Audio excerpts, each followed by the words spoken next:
What is anti-squat? Have you ever wondered how a motorcycle stays stable and responsive when you accelerate? One key factor is something called anti-squat. Let's break it down in a way that makes sense. Anti-squat refers to the way a motorcycle's rear suspension is designed to resist compression when you accelerate.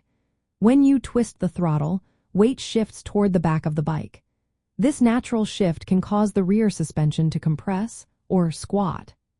Anti-squat geometry works against this effect by creating a force that helps extend the rear suspension instead. Now, let's look at the components involved. The swing arm connects the rear wheel to the motorcycle's frame, allowing the wheel to move up and down. The sprocket and chain transmit power from the engine to the rear wheel.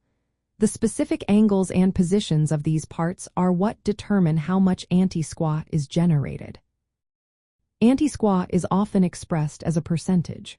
For instance, if a motorcycle has 75% anti-squat, it means that 75% of the weight transfer that would normally compress the rear suspension is countered by the anti-squat force. If a bike has 100% anti-squat, the rear suspension does not compress at all under acceleration. In some cases, you can even have more than 100% anti-squat, which would make the rear suspension extend when power is applied. As the suspension moves through its travel, the amount of anti-squat changes.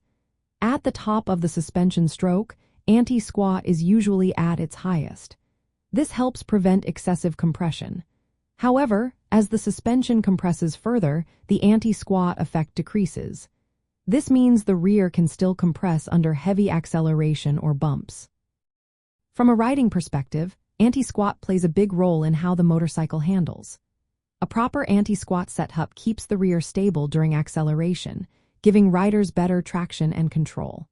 It also helps maintain weight on the front wheel, which is vital for steering and stability, especially when exiting corners. If anti-squat is too low, the rear may compress too much, reducing traction and making the bike feel unstable. Conversely, if it is too high, the rear may not compress enough, leading to a harsh ride over bumps.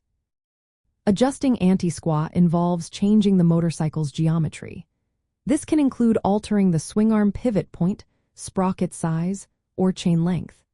These adjustments can fine-tune how the bike behaves under acceleration and are often used by riders and engineers to optimize handling for different riding styles or track conditions.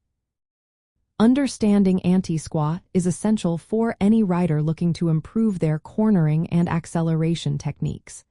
By grasping how this aspect of motorcycle geometry works, you can make informed adjustments that enhance your riding experience.